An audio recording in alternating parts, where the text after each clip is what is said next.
आइए बात करते हैं क्रिसमस की। सभी जानते हैं क्रिसमस की महिमा। सो Christmas, what is this Christmas? 25 दिसंबर आज की तारीख में कहा जाता है कि जीसस का वो जन्मदिन है। जीसस की जन्म जो तिथि है या तारीख है वो कहीं लिखी ही नहीं हुई है।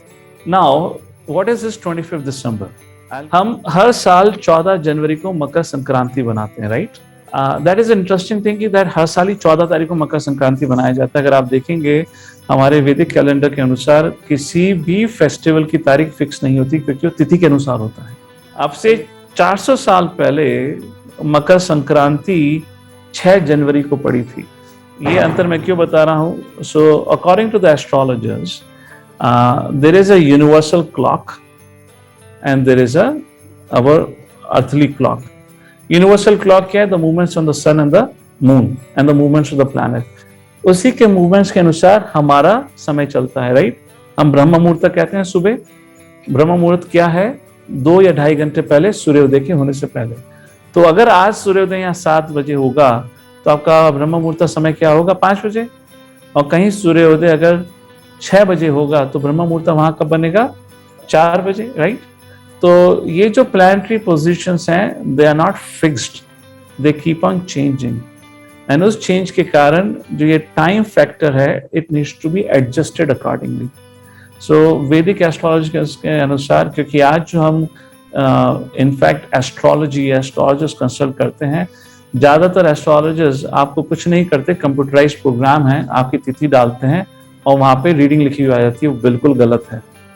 They are using the Western astrology, not an ancient astrology, क्योंकि उन्होंने जो प्लानिटरी मूवमेंट्स का जो वेरिएशन आया है उसको कंसिडर नहीं करा है, जिसके कारण हमारा जो आज का समय है वो नहीं है, which has changed. So the point is 400 years ago, it's a documented fact, Makar Sankranti was celebrated on 6th January. Jesus के जाने के बाद 500 साल तक कुछ ज्यादा जीसस का प्रचार नहीं हुआ था।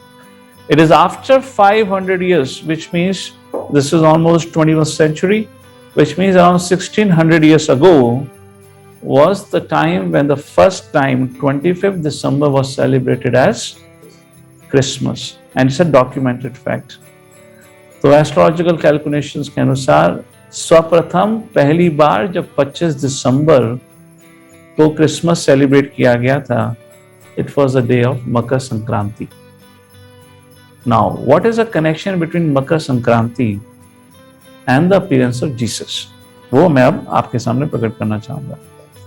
Christianity's popularity gained momentum around 500 years after Jesus' crucifixion. Around the year 500 AD, Makar Sankranti occurred on December 25th. This is not a coincidence but a historical fact. Now in 380 AD, Roman Emperor Flavius Theodosius accepted Christianity as official religion. And in 410 AD, Roman Empire fell off. It collapsed, leaving the Eastern Roman Empire to continue with its legacy. कहने का मतलब क्या है? उस समय वो किस प्रकार का रिलीजन पालन करते थे उसको लेकर थोड़ी क्लैरिटी नहीं है। उससे पहले, क्योंकि आज की तारीख में हम बाइबल को विश्वास करते हैं, बाइबल के अनुसार Bible is the foremost, but अगर आप देखेंगे उससे पहले वहां पर अलग अलग देवी देवताओं की पूजा होती थी, जिसको वेस्टर्न थियोलॉजी में पैगनिज्म कहा जाता है। Paganism means believing in multiple gods. So even according to western theology, before Christianity और बिफोर अब्राहमिक ट्रेडिशन क्या था? There was a practice of paganism like that. Fine.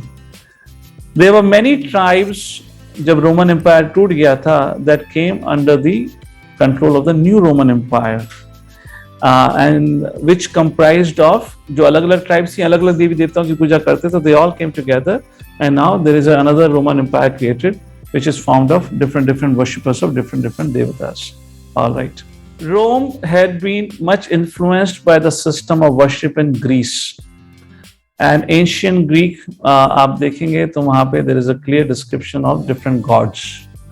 You know, the sun god is particularly sun god even today. The sun god in today Greece is known by the name of Apollo. So the names of the gods were change accordingly, तो भगवान देवताओं के नाम change करे गए थे। तो Asian Greece में सन को अपोलो कहा जाता है।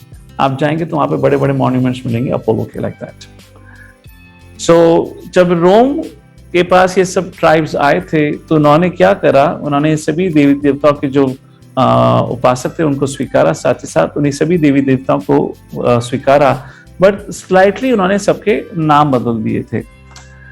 Not only were ancient residents of Bharatvarsh were devoted to Surya Narayan, बल्कि ग्रीस यूरोप के लोग भी सूर्य की पूजा किया करते थे, Egypt etcetera also, like that.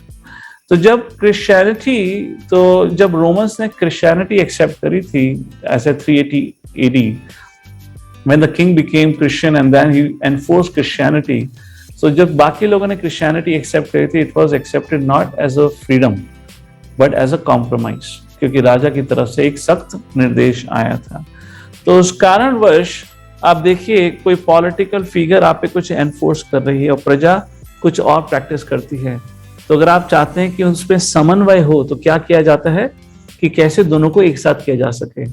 तो ये जो प्रजा थी ये वैदिक कल्चर की प्रजा थी और यहाँ पे एक नया रिलीजन का पालन हो रहा है।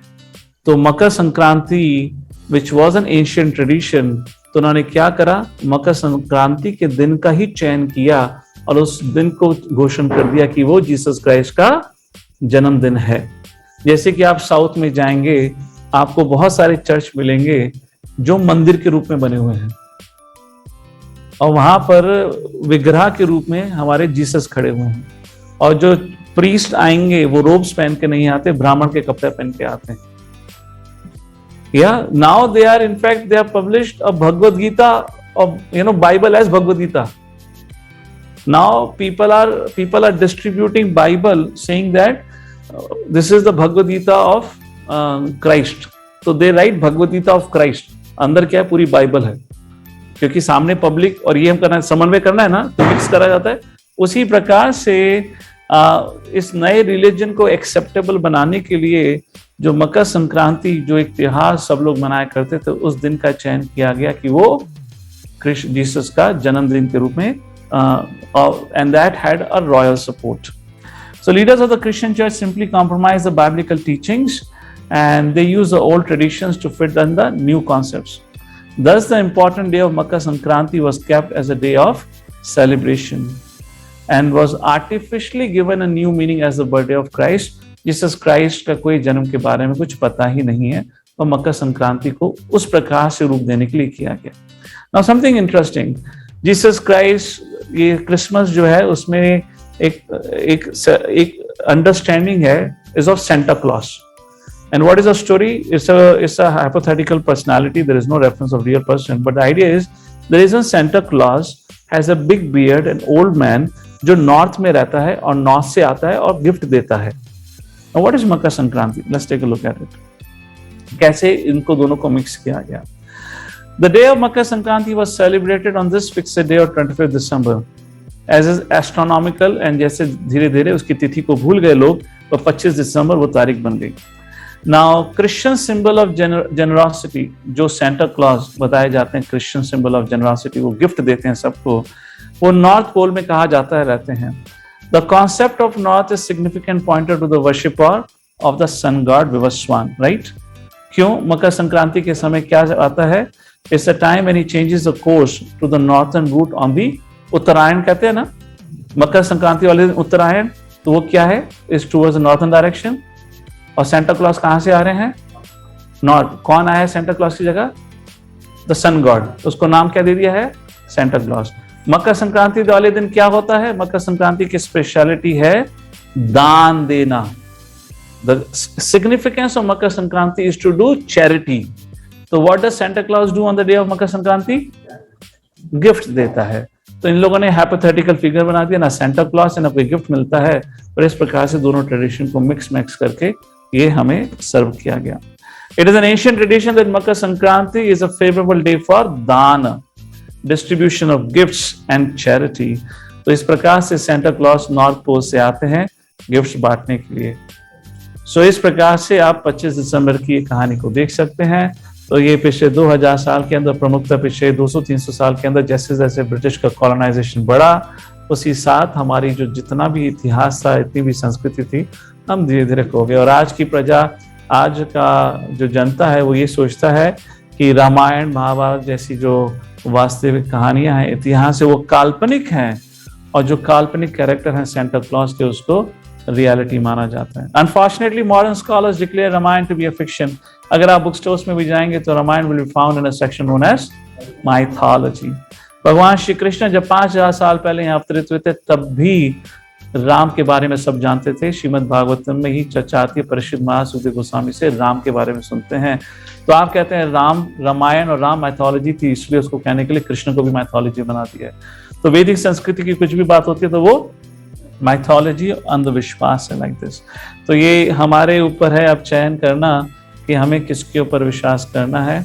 हम अभी तो इस सत्र में नहीं है, हमने पहले सत्र में चर्चा करी है कि किस प्रकार से जब ब्रिटिश ने भारत के ऊपर रूल किया था, Max Muller was a person जिसने क्रिश्चियन हेजिमोनी एस्टैब्लिश करने के लिए इन सब चीजों को बदला था। And he translated Sanskrit text in English और उसको काल्पनिक करके बताया गया। उस प्रकार से धीरे धीरे हमारा विश्वास हमारी संस्कृति के ऊपर से धीरे धीरे तोड़ दिया गया।